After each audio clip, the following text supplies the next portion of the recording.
will never return? Yes, you have any meaning, maybe? I don't know. It was, it was such a part of Dean's kind of costume for so long, and it never really had a meaning. I think a lot of people wanted to know what does it mean, what does it mean, what does it mean. So Kripke, he had the idea of coming up with the story behind him, which you all remember from a few seasons ago. And I think when Dean finally took off and tossed it in the trash can, that was the end of that scene. So theoretically, Sam could have picked it out of the trash can and kept it with him, and it could come into play later. I don't know, but I would say it's things in Supernatural are never ever dead.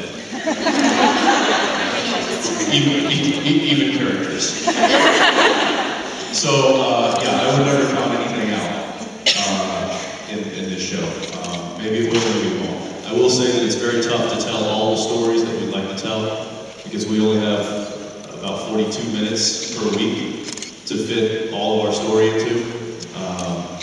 And luckily we've had 6 years to do so. So we've given a lot more time than most shows ever get. But it's still, with the amount of stories that come out of the writer's room, it will never be enough time to tell all the stories. So whether or not the story of the ambulance gets revisited, I don't know. It might.